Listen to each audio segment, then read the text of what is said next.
Hey there. So, what we're going to talk about today is how I built a seven figure consulting business.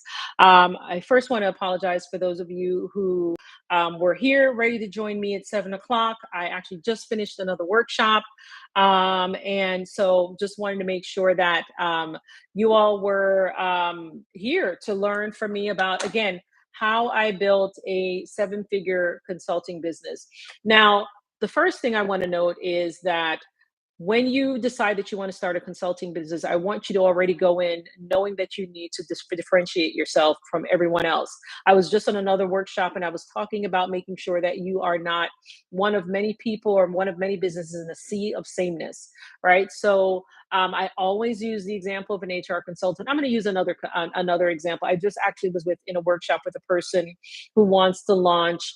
I can't remember the name of the system, but basically, she wants to be able to use that system, help companies use that particular system to really, really amp up their productivity. And one of the things that she's going to need to do immediately to make sure she differentiates herself is talk about what she does differently from anyone else. So again, just want to make sure you're already thinking about that because the only way you're going to stand out and attract clients is if you are saying something different or delivering a service in a different way or delivering a number of maybe not just a service in a different way but different types of services. So one of the first things I did when I started my consulting business back in January of 2020 was I knew I was going to have to start sharing content. So even this YouTube that I'm doing right here, I am constantly building content. I do have to say that I realized because I come from a marketing and advertising background. So my first career was in advertising. I was a media planner and then transitioned over to direct marketing. I used to manage marketing campaigns. So I already went into the business understanding the importance of promoting the business and doing it in a way that was going to be beneficial to the business. So again, number one, you should definitely be creating content in whatever way you want to do that. Content doesn't have to be video. Content could be blogs, it could be white papers, right? As a consultant, it's certainly not just social media posts. That could be a part of it.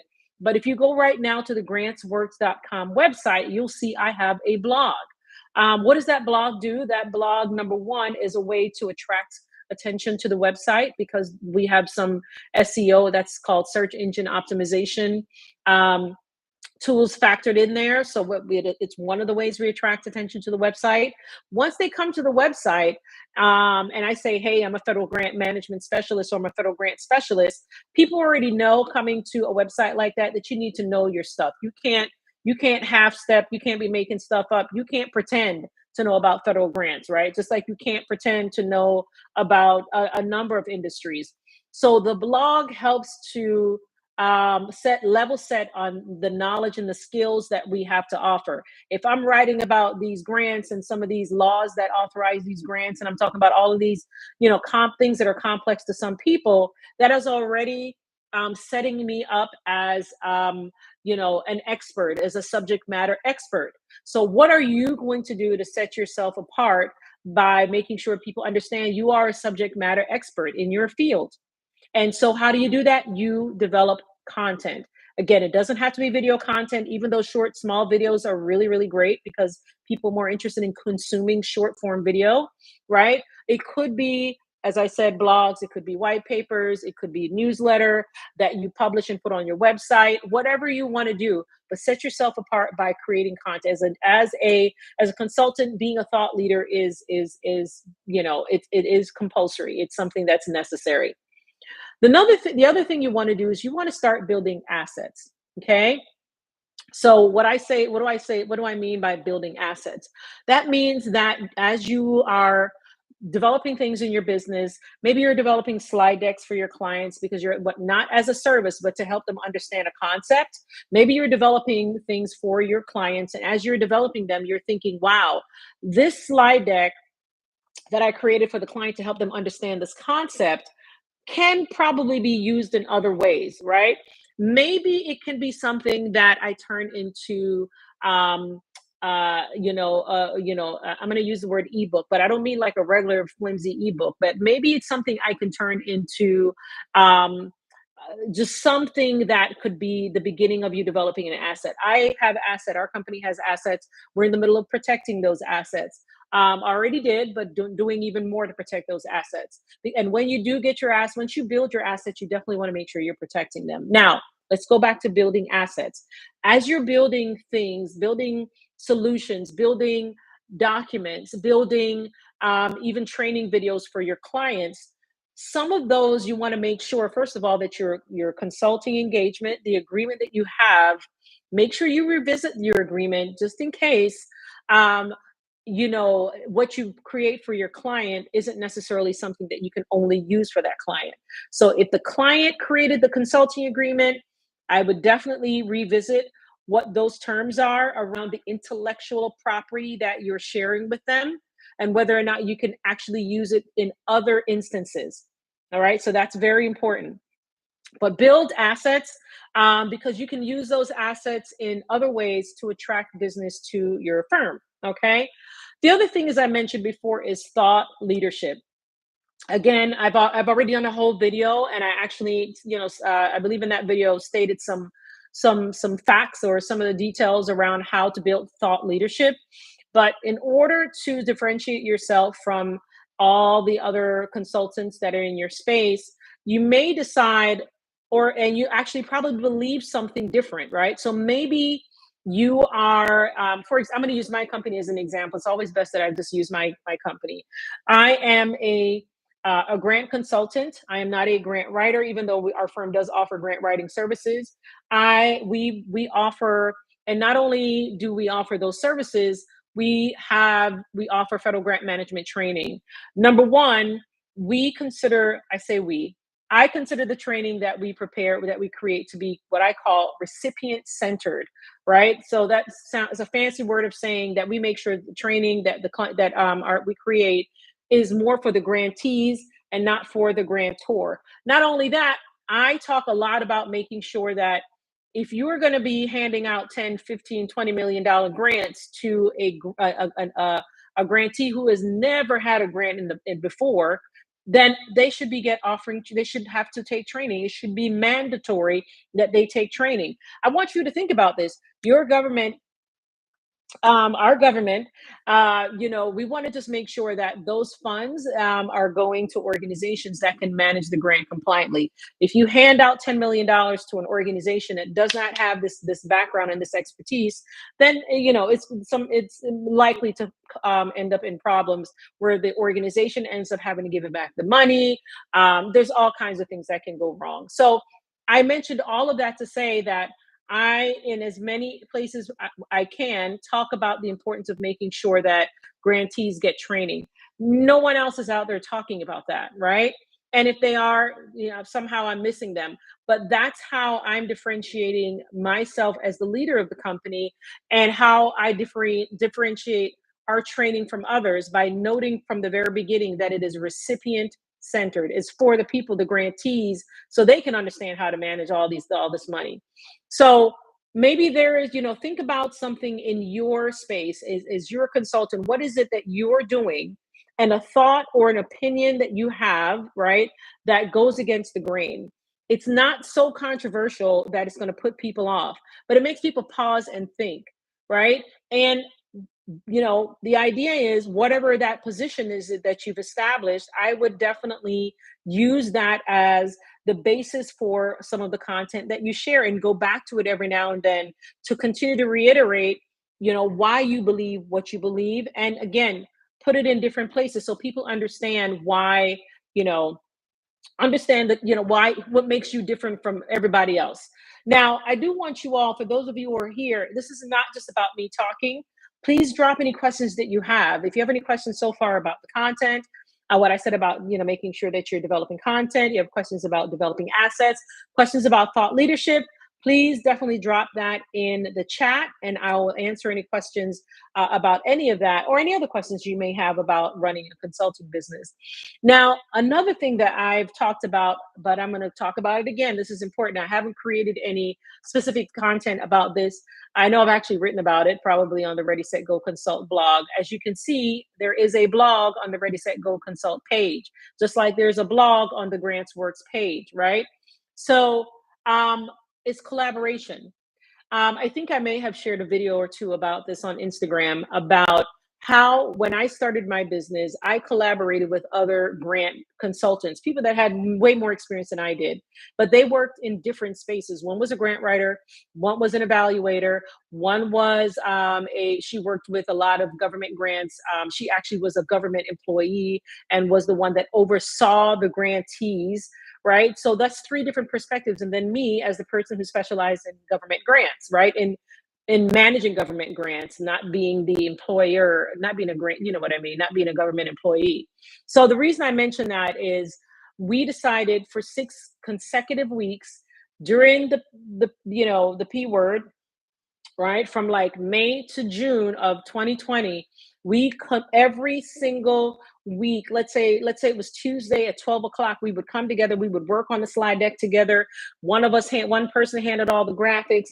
The other person handled all of the, making sure the slide deck was perfect. The other person handled the data. I mean, so we were all working very collaboratively. To this day, I've only met one of them in person. To this very day, we work that well together, and every now and then I'll reach out and they'll reach out to me. I've only met one of them in person, and that was for maybe 20 minutes, but we collaborated. And as a result of that 6 week, 5 or 6, I think it was 6 week, 6 week collaboration, we left that collaboration with over 200 people that registered to those webinars and participated in those webinars and provided data on what they liked and what they didn't like. So we were able to start off with, at least I was able to start off with a mailing list of 200 people from that collaboration. And I was able to learn what people were really interested in. And I was able to practice giving presentations. I was able to practice promoting my business. All of that I gained. They were not monetary gains, but they were certainly very valuable gains. So collaboration is very important. If you're just starting out as a consultant, um, think about some other consultants that are complementary, not ones that are doing the same thing you're doing, complementary, that you could actually benefit from partnering with them. There are a number of reasons why, and I can go into not just the why, but the ways that you can do it so that you can maximize the benefits you get from that. And even ways that you can collaborate with larger firms. I've been able to do that, and that's been really, really beneficial for my consulting business. You could even, depending on where you are in your business, you may decide you want to enter into a joint venture agreement. I'm not suggesting that, but those are some ways that you can actually collaborate. And trust me, if you're going to do something like that, you definitely want to make sure that your attorney is reviewing that JVA, right? But there are ways, or some kind of mutual agreement. There are ways that you can actually, combine the benefits you have to offer and what this other party has to offer, or parties have to offer, and go after business opportunities that way. So I just want to make sure I touch on that because that's really, really important. And then the final way, right? That's number 4 so far. So far I've talked about making sure you're developing content. And again, it's not just video content. There are lots of different things that you can share as a consultant to make sure you're standing out. I'm revisiting again the second thing, and that is, of course, to build assets. Right. And I, for those of you who weren't able to join me the first time, thank you so much. If you weren't able to join me the first time, we talked about building assets and then how important it is to build assets and make sure you're protecting your assets. I'm going to say it one more time.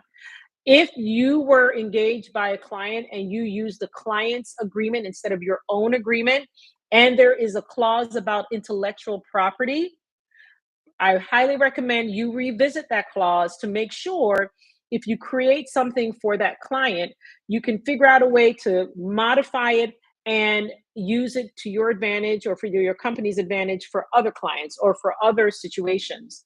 So just make sure that what you're, I keep going back to that for a number of reasons. Number one, in some of our engagements, we're engaging with our client. The client is paying us to provide a service, right? But in some of our engagements with the client, we're also providing services to their, we'll call them their subawardees, basically, right? So that the client is paying us. Their subawardees are also benefiting from the services to a certain extent because we're supposed to help them monitor their subawardees, right? Now that means that when we provide training, there's subawardees that we don't have agreements with have access to some of the knowledge that we're sharing. So we have to be very careful, right, in our agreements. And I literally had my attorney revamp our consulting agreement to make sure that there are protections in place to the extent that we can have protections in place so that the services that we're providing to our client and the tools and the templates and all, and maybe the slides and any content that we create for the client, there's some protection as it because some in some instances a third party or a number of third parties are gaining access to the knowledge and other things that we're sharing. So just an FYI about third parties somehow benefiting from the knowledge that you have. But definitely, even if you don't have any situation anywhere near as complex as mine, make sure that your intellectual property clause, excuse me, in your agreement is as clear as possible. So, content assets, thought leadership, collaboration is the fourth. Excuse me. And the fifth, y'all, is hiring help. And I know I just finished again sharing a workshop about this. Hiring help is extremely important because your company can't grow. And this is something I learned from my business coach. If you're the one doing everything, your services are going to suffer because you're going to be tired. You're just going to be tired, right? Yes, you're going to prioritize the services, but are you going to then slow down the rate at which you send out invoices because you're focused on services? What does that mean? That's slowing down your revenue, right? So maybe you're so focused on services, you're not doing enough business development. You're also impacting your revenue, right? Because you're not able to grow the business at the pace you can or that you could because you're so focused on service delivery, as you should be. You should focus on your current clients. But I'm giving you an example of the things that you're doing that's not service delivery that is also impacting the way the amount of money that you can actually bring into your business. I've been talking all day, guys. Another thing that you may be doing, I know because I've been there, you're probably not creating as many proposals or you don't have time, so you squeeze out something real quick, right? And I don't play around with the proposals, but the fact of the matter is you can't send out as many proposals. There are non-service delivery ways that you can benefit your client. Maybe you're not able to go after speaking engagements because you're so buried into the service delivery, you don't have time for anything else. So one of the recommendations that I'll give you, I'll just give it to you. This is something I learned from someone else actually, is if you were to take a list of everything that you do in your business and this literally, I'm an Excel gal. I do everything in Excel. Literally create an Excel file. I think I shared this before, and actually list everything that you're doing in the business. And then in the third column, right, put in there who else could actually do something like this. Does it have to be you as the CEO of your business or the managing principal? Could it be a virtual assistant? Could it be somebody else? And that's how you're able to identify okay, here are all the tasks that I'm doing, and I'm looking at 60% of the things I'm doing could be done by an administrative assistant. And maybe you don't have the funds right now for an administrative assistant, but maybe you do have funds for a 10-hour a week virtual assistant, right?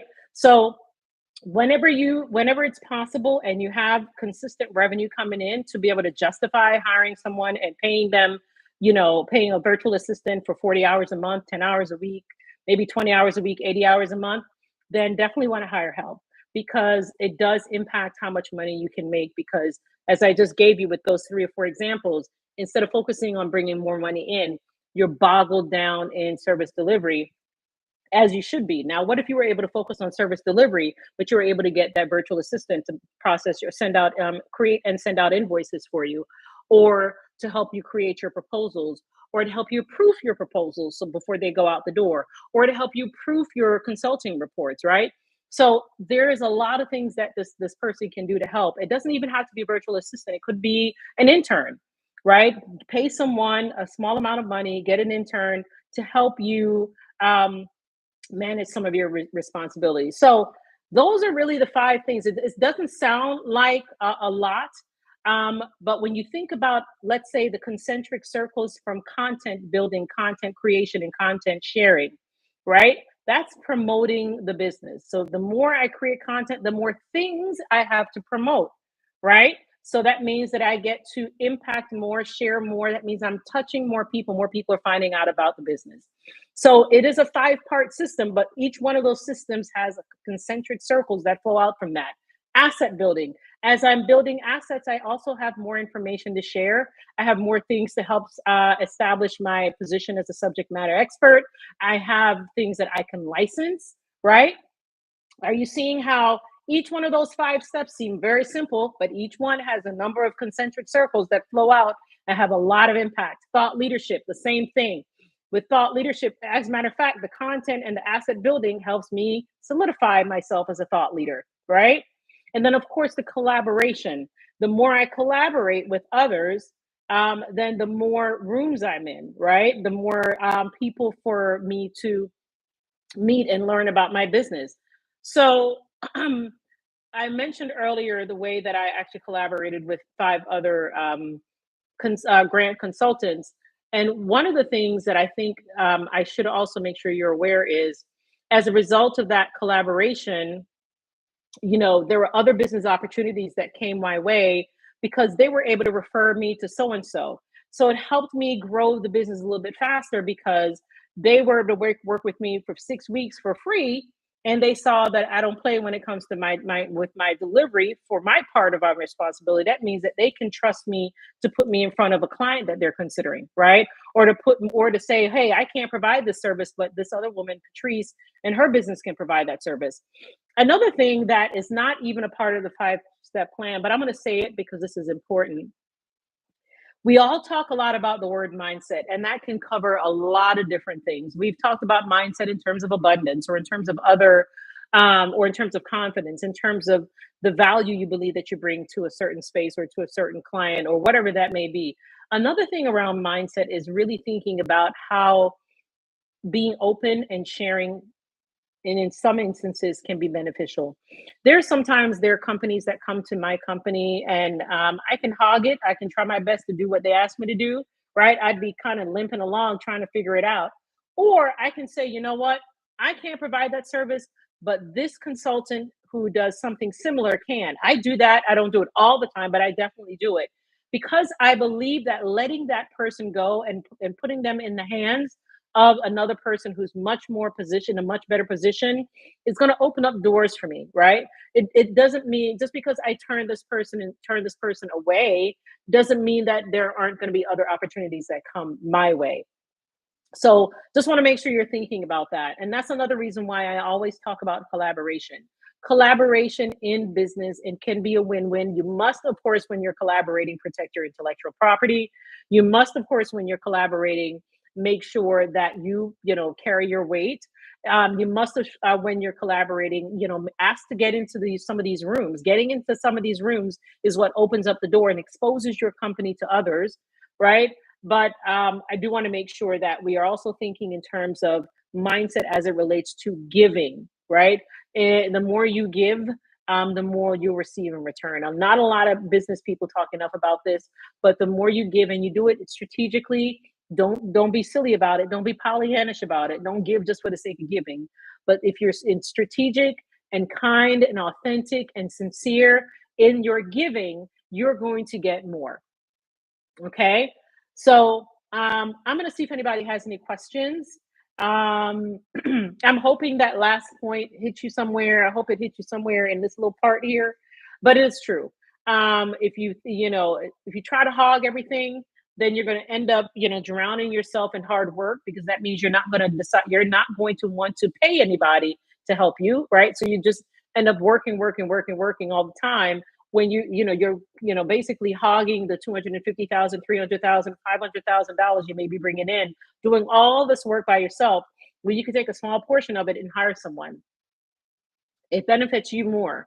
So I'm gonna pause there to see if anybody has any questions, because I can keep going. Y'all know I've been talking all day. I've been in client meetings. I just finished a workshop, and I'm on here with y'all. Thank you so much for showing up. But drop any questions in the chat. If you don't have any questions, thank you for showing up. I'm hoping I shared something that was helpful. Those 5 steps, they seem very elementary, but as I said, if you were to take each one of those and really think a little bit deeper about what they mean and what that could mean for your business, right? You'll realize that those 5 steps can really, really help position yourself, position you and your business in a much better light, right? And you can actually grow your business's prominence more using those 5 steps. And the more prominent your business, the more visible the business. The more visible the business, the more you'll attract clients. The more you attract clients, the more you'll attract prospects, I should say. The more you attract prospects, you more have an opportunity to turn those prospects into clients. The more you attract, more you're able to turn some of those clients into prospects into clients, the more you're able to potentially extend some of those engagements. They may come on for 3 months, but because you're going to do such a wonderful job, you're able to extend that 3 month engagement into a 12-month engagement. All right.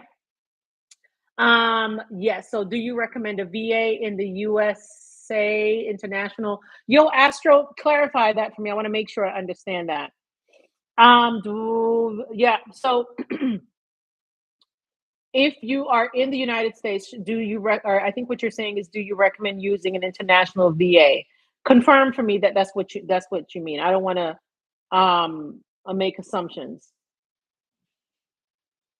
Is that what you mean? I'll wait a few.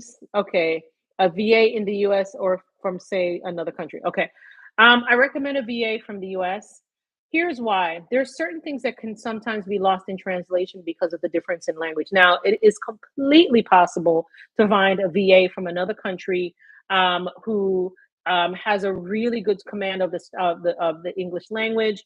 That's number one, and number two, maybe they have enough business experience. They could themselves be a professional, but decided to become a VA so they can start earning money on the side.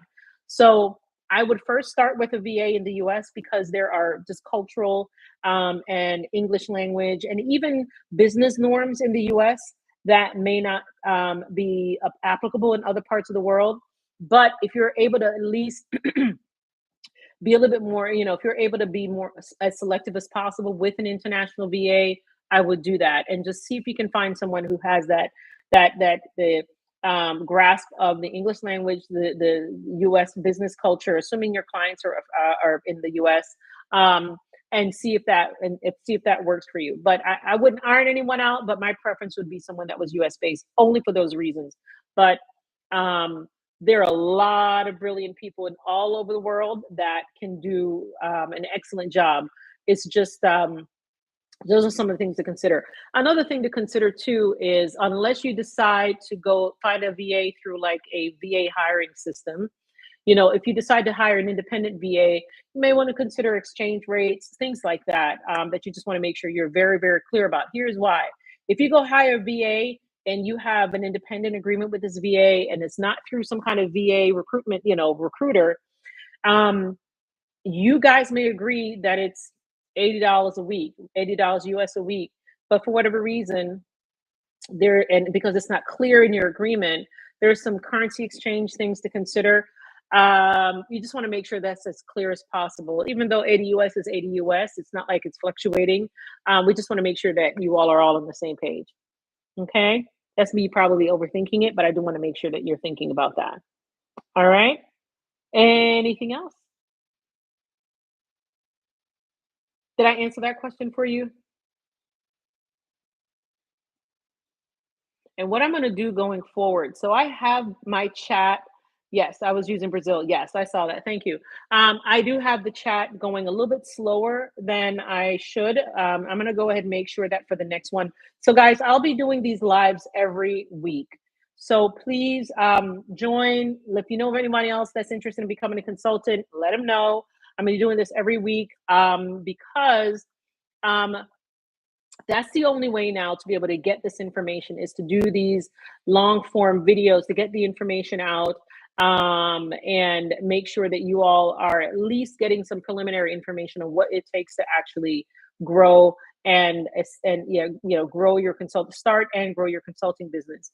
As I just shared a few minutes ago on the previous workshop, freelance or independent consulting is about to grow because companies are starting to realize a number of things. Number one, the traditional workforce is just more rigid.